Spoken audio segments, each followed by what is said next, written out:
aprenden muchas habilidades, pero todavía no hemos hablado de la naturaleza, porque es un aula especial. ¿Qué aprenden de la naturaleza? ¿Qué notáis cuando los habéis tenido 1, 2, 3, 4 años con su relación con la naturaleza? Bueno, yo lo que la experiencia me ha mostrado en estos años es que la siente en su casa. ¿Mm? Porque la idea nuestra, y esa es otra de las bases importantes para nosotros, es la naturaleza como escenario de aprendizaje. Pero no desde el lugar de poder, esto de que se dice de respetar la naturaleza, sino de sentirnos parte, darnos cuenta de que somos naturaleza, ¿no? Nosotros, desde ese concepto es. Entonces, el niño por sí solo tiene la curiosidad nata de experimentar. Y experimentan, claro, porque a veces a uno le duele si ve que coge una lombriz y la toca y la mira y la observa, que es muy guay, porque esto también forma parte del espíritu científico, ¿no? Del inicio del espíritu científico, porque todo les da curiosidad y quieren saber cómo es. ¿Y qué pasa si yo la estiro? Porque hoy pasaba que la estiraban y yo, ¿qué te parece que le pasa? Yo puedo sufrir con esto como adulto, ¿no? Pero el niño, por un lado, también tiene que experimentar o cortar una flor, ¿no?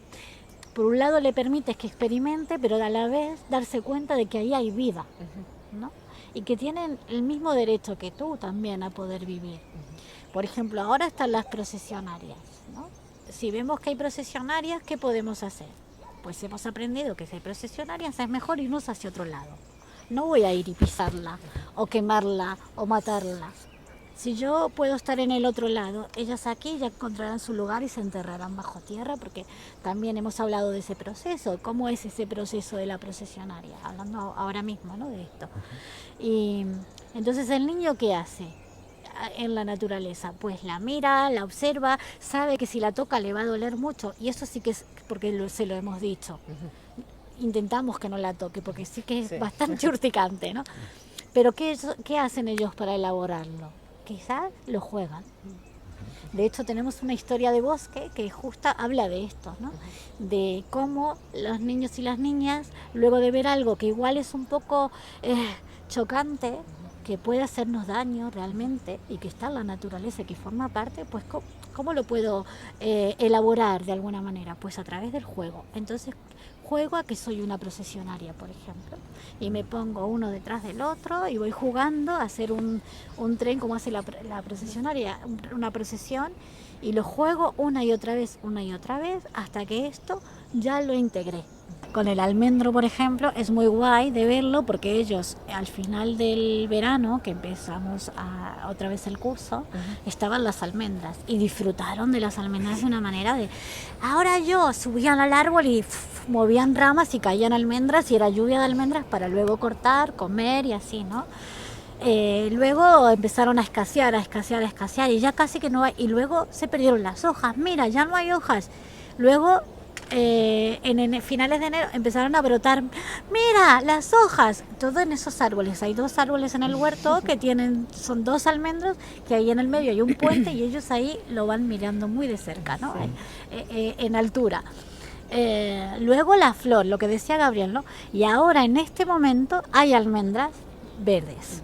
Entonces, bueno, unos la quieren probar. La cojo, la parto, se aplasta, no sirve para comer. Otros se la pueden comer, hay gente que las come así en esta época. Y otros dicen, esperamos a final de verano, porque les decimos, ¿no?, que hay que pasar las estaciones. Y vamos hablando de las estaciones y hay que esperar.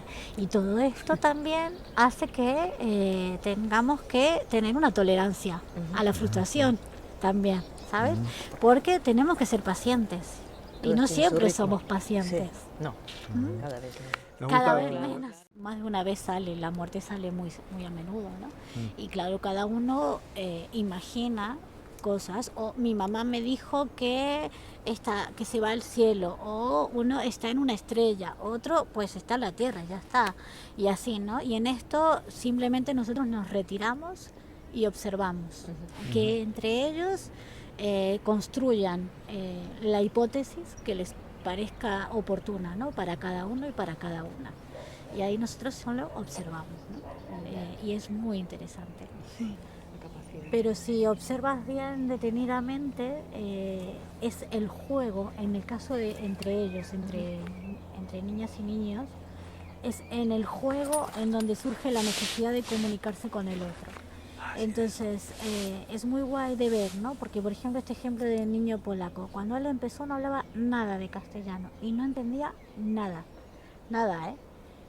Y él empezó y trataba de comunicarse, pero no sabía cómo hacerlo y los otros le hablaban, pero él no entendía lo que le querían decir. Entonces empezaron como él por un lado con su juego, los otros cerca porque querían conectar, pero no encontraban cómo. Sin embargo, el juego fue el que conectó, ¿no? Entonces descubrieron que, por ejemplo, picando en una pequeña montañita, porque era la montaña de excavación para encontrar dinosaurios y minerales, porque los minerales a este niño le gustaban mucho. Lo primero que encontró fue que si partía una piedra, abría y brillaba. Entonces para él era mineral. Y quedó fascinado con que era mineral. Y nosotros le pusimos la palabra en castellano. Y entonces a partir de ahí comenzó a conectar con los otros mostrándole la piedra, ¿no? Y mostrándole lo que hacía. Y los otros, el resto del grupo, por imitación a él, pues se encontraron, ¿no? Y se encontraron. Y luego la forma de comunicarse no fue con la palabra en sí misma, sino con un sonido. Y encontraron que con un sonido, a mí ni siquiera me sale, pero era como un silbido, comunicaban. Y así entablaron la relación. Sí, ahí fue entablando ese tipo de relación, se fue dando así, y a través del juego y del un sonido. Y a ese sonido luego le dieron un significado. Y ese significado luego lo fueron transformando y creando palabras, ¿no?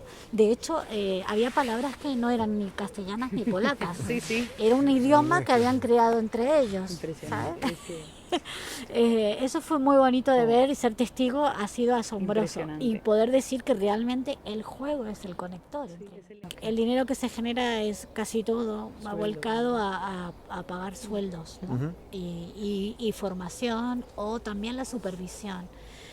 Nosotros tenemos reuniones de equipo para también trabajar primero, para ver cómo va nuestro trabajo, nuestro día a día, ¿no? Y observar a los niños y a las niñas y pensar, ¿no? Que con este niño, con esta niña, cómo están en relación a su etapa evolutiva, cómo están en su etapa emocional, madurativa y demás, ¿no? Y si hace falta hacer alguna entrevista con la familia o si no, bueno, todas estas cosas las discutimos y también nos revisamos a nosotros mismas. Es decir, lo que te contaba antes, ¿no? La figura del acompañante es muy importante y es vital que nosotros estemos con absoluta presencia en el bosque. Y muchas veces lo que las niñas y los niños nos devuelven, a lo mejor pueden removernos alguna cosa que sea personal, no tanto profesional, sino personal, que a la vez es una toda, ¿no? Lo profesional, lo personal. Entonces esto también lo podemos hablar en la reunión de equipo y si vemos que es algo que está ahí y no sabemos cómo, qué lugar darle o cómo trabajarlo, lo llevamos a supervisar. Entonces llamamos a otra profesional que tiene formación en educación y en asesoramiento y demás, y entonces vamos a las entrevistas de supervisión. Y allí lo que hacemos es, por un lado, trabajarnos a nosotras mismos como profesionales para poder crecer y también para poder pensar estrategias de intervención para con el niño o la niña. Hay niños para las que la escuela de bosque no estaría adecuada, indicada, o es para todos. Bueno, en principio yo creo que puede ser para todos y todas que las familias les parezca que sea el lugar adecuado. Yo creo que la naturaleza es para todo el mundo, pero claro, hay familias que igual se sienten más relajadas estando en otro tipo de contexto y en otro espacio. Entonces, si la familia no siente confianza en el proyecto, no siente confianza en el acompañamiento que se genera y en el espacio en donde está el niño y la niña, igual no es el lugar, porque va a repercutir en el niño, cómo lo vive. Y así empezaron a buscar un acompañante. Y todo esto fue en el 2014. En noviembre del 2014 contactan conmigo. ¿Y por qué? Justo contigo. Porque yo conocía a una de las mamás. Y como habíamos trabajado juntas en una fundación, sabía mi amor por la naturaleza y mi amor por la infancia, y simplemente así fue. Y contactamos, hicimos una entrevista y fue como un amor a primera vista, creo yo. Hubo química y aquí estoy. ¿Tú eres educadora o maestra? Bueno, sí, entre otras tantas cosas, cosas. sí.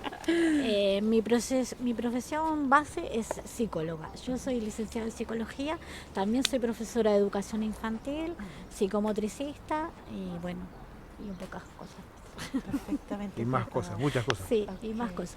Pero bueno, fue así que comenzamos a rodar, ¿no? Y me transmitieron cuál era la idea que ellos veían que fuera esta iniciativa. También habían traído en ese momento a una chica de Alemania que era, entre otras cosas, era educadora ambiental y daba charlas en los coles. Ella vino para mostrar cómo lo hacía ella en la naturaleza. Y yo dije, bueno, esto yo lo puedo hacer, también por mi historia en cuanto a trabajo en la naturaleza, en escuelas, granjas y demás, que hemos trabajado juntos en educación. Que yo llevo mucho tiempo ya en educación trabajando de distintos lugares, dije, vale, esto creo que para mí podría irme bien. También comencé a investigar, ¿no? Porque en ese momento no había casi bibliografía, en castellano o en inglés muy poco. ¿Solo hace 7, 8 años? Sí, ahora hay de todo, pero esto ha sido, tan sí, ahora han crecido como setas, tanto la información como los colectivos. Pero en ese momento no había, éramos 3 prácticamente. ¿En España? En España. Sí, 3 o 4. Sí. Muy poquitos. Pioneros. ¿Y En siguen siendo los únicos en Mallorca? Con este formato, sí. Y luego, cuando entran en primaria, ¿les cuesta la adaptación a un espacio más cerrado, más estructurado? ¿Qué os cuentan? Bueno, lo que nos ha llegado como información es que al principio el niño, quizás, ¿cómo lo ve la maestra? Pues lo ve como un niño o una niña que se puede adaptar muy bien, como muy flexible. Quizás el niño o la niña igual le cuesta, eso te lo dice la familia, ¿no? Que al niño le cuesta permanecer 4 horas sentados en un aula. Esto es real, ¿no? Porque aquí en el bosque tienen esto, tiempo y espacio para jugar. Y generalmente no están 4 horas sentados. Pueden estar sentados mucho tiempo y haber una permanencia, pero en un juego y sentados en el suelo, por ejemplo. Que no es lo mismo que estar en un aula y en un banco, ¿no? En un pupitre. Entonces sí que tienen un proceso de adaptación que hacer. Y una institución detrás también, que también la familia tiene que adaptarse a ese lugar, a ese centro que ingresa su niño o su niña, ¿no? Y también al grupo, que a lo mejor ya venía trabajando desde infantil. Llegan y bueno, hola, estoy aquí, ¿no? Y entonces sí que necesitan un periodo de adaptación. Así también los profes con los que hemos podido hablar, que no son muchos realmente, si quisiéramos hacer una investigación, igual nos falta, claro, nos falta más información, porque no todos están muy dispuestos a conversar del tema. Pero sí que nos han llamado para decirnos y hablarnos de niños o niñas en casos concretos, de que, bueno, la palabra es flipar. La palabra del profe ha sido, yo estoy flipando con este niño o con esta niña.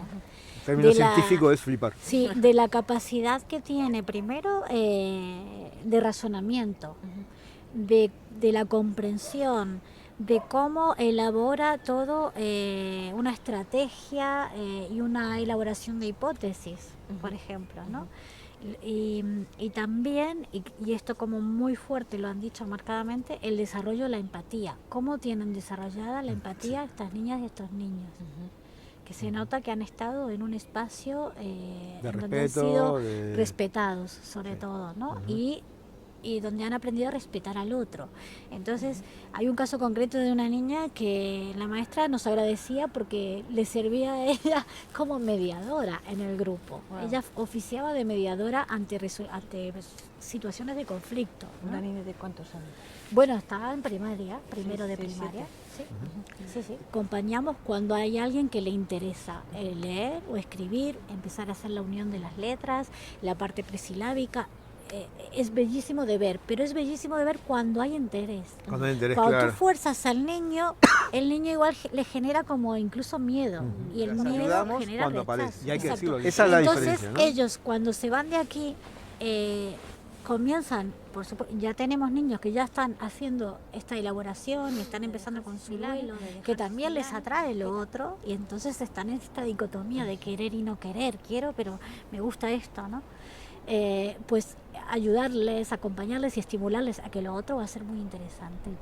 Y si luego con la edad y la madurez realmente a nivel cerebral, la madurez que tiene para incorporar la lectoescritura y el razonamiento matemático desde otro lugar, como la numeración, es fascinante para ellos. Es un mundo que ya lo fueron descubriendo, pero que ahí lo tienen, ¿no? Porque ya están preparados, ¿no? Claro, porque nosotros creemos esto, que el niño hasta los 6 realmente igual no está maduro, en general, ¿no? Pero claro, no hay generalidades, cada uno es único e irrepetible, entonces puede haber un niño de 4 que ya esté leyendo, claro.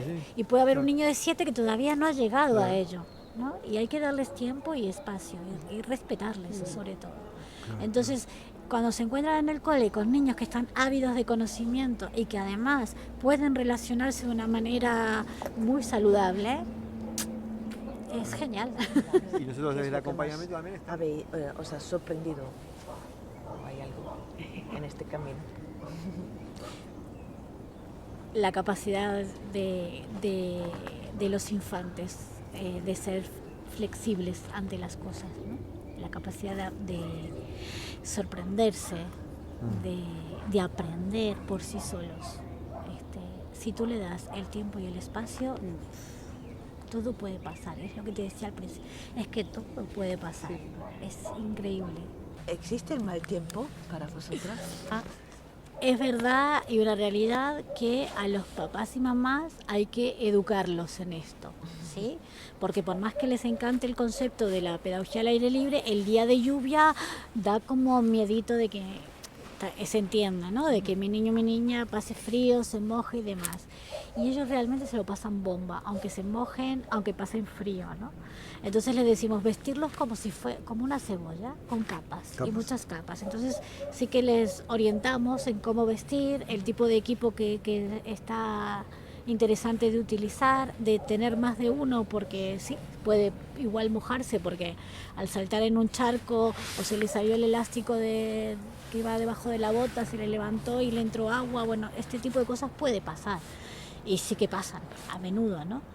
Pero también tiene ese regalo, ¿no? De ver que la maravilla que puede ser un día de lluvia, realmente es un regalo. Y los papás a veces vienen súper preocupados y los ven con las caras sonrientes a los niños y se relajan, ¿no? También puede pasar que un día sea muy difícil y llamemos, mira, ya se mojó 3 veces, igual está bien que vengas a por él, puede pasar, ¿no? Y los pocos días que hemos tenido de nieve son increíbles también, ¿no? Alucinantes, que en Mallorca no es fácil de ver, pero los hemos disfrutado los últimos años que han habido en el bosque. Me acuerdo, el último día que nevó aquí, estábamos en el bosque, hicimos un potaje de lentejas. Para tomar algo caliente por el frío. Cocinamos. Y ese día vino Gabriel, que estaba como voluntario ese día, para ayudarnos con la cocina, hacer fuego, montamos tipo tienda el toldo, en lugar de toldo lo hicimos como una canadiense para resguardarnos un poco más. Y claro, y nos vamos adaptando según el tipo de lluvia que hay. ¿Cuál es el origen de las escuelas del bosque? El origen, si yo no voy mal, es en Dinamarca, que comenzaron allí a explorar esta posibilidad. ¿Cuándo fue? En los años, me has pillado, por los años 50, 50, ¿no? sí, Sí. 50, sí. De hecho, aquí en España también, hace mucho tiempo, con Ginger de los Ríos, también, que fue por los años 50 o 60 y algo, creo, que empezó a ver algo de sacar a los jóvenes, era en ese momento, a la naturaleza. Y fue en Dinamarca que luego se fue pasando a Alemania, luego también en Inglaterra como que tuvo mucha fuerza, y en Escocia sobre todo ha sido bastante importante.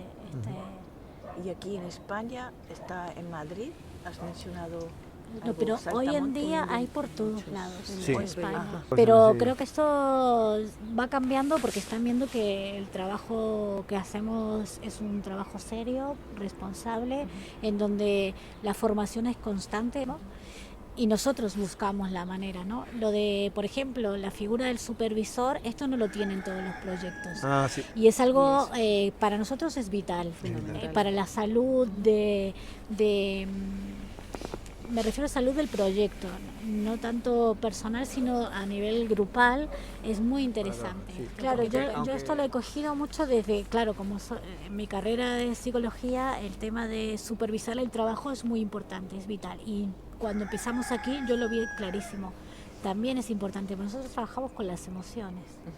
Y a veces también con una mirada externa te ayuda a cambiar la mirada. Claro. Tener esa mirada externa es muy saludable realmente, y muy importante. Necesaria, sí, sí. Sí, y creo que otra de las cosas que confluyen en la falta, de las dificultades, es la falta de reconocimiento, que un poco ya lo dijo, ¿vale? El tema del practicante, sobre todo, vienen de otras partes, ya sea de España y de Europa, y no tanto de Baleares. En Baleares hay como mucho más reticencia. Si bien han venido las catedráticas aquí a observar y han estado toda una mañana con nosotros, en donde han quedado realmente, la palabra sería alucinadas, porque ellas veían que realmente toda la currícula de educación infantil está aquí, en el bosque, está presente, y que todo se trabaja, claro, desde otros lugares y desde otros ejes transversales, y no tanto los que igual ponen en la pedagogía curricular de cada día en primaria, ¿no? Pero que perfectamente se podría. Tal es así que luego nos llamaron para dar seminarios, para dar conferencias y cosas así. Eso ha pasado, pero sí que practicantes de otra carrera que tiene que ver con educación ambiental o cosas así, en España sí que vienen. ¿Y quiénes son los voluntarios? Ahora, voluntario es otra figura que no es exactamente el practicante. Sí. Y el voluntario para nosotros es muy importante porque, como ves, somos 3 acompañantes, pero siempre esperamos ser uno más. Porque como nos movemos por todo el bosque, está guay para tener un trabajo de calidad, en donde el niño realmente sea bien mirado, en donde podamos utilizar realmente la escucha activa. Es importante que seamos más. Entonces, para nosotros que venga alguien de voluntarios es fundamental. ¿Y vienen por días o temporadas? Bueno, la idea, nosotros pedimos si pudiera ser por un mes, como sería lo ideal, un mes al menos, ¿no? Luego, si es más, pues genial. Si es menos, podemos mirar cuanto menos, ¿no? Pero no es hay un como mínimo. yo vengo todos los lunes. Así no. Lo ideal no es eso, porque lo ideal para que tú puedas hacer un proceso y entender realmente cómo funciona este proyecto es venir en el día a día y vivir las distintas experiencias cada día, porque como ya te lo hemos dicho, Y para los cada niños día también. es una sorpresa. Entonces, claro, como referente para el grupo también es importante tener una constancia. Y lo otro, un requisito creo que es muy importante, es el compromiso. ¿no? Además de la disponibilidad es comprometerte. Si yo quiero venir aquí, pues me comprometo a estar aquí, presente además, ¿no? Con lo que traiga, con lo que sea yo, pero presente. Esto es importante también a tener en cuenta. Creo que si hay algo que ellos se llevan es que la naturaleza es su casa. Creo que es esto, es su casa. Para ellos es como su lugar de referencia en su primera infancia. Y esto estoy convencida que lo van a llevar dentro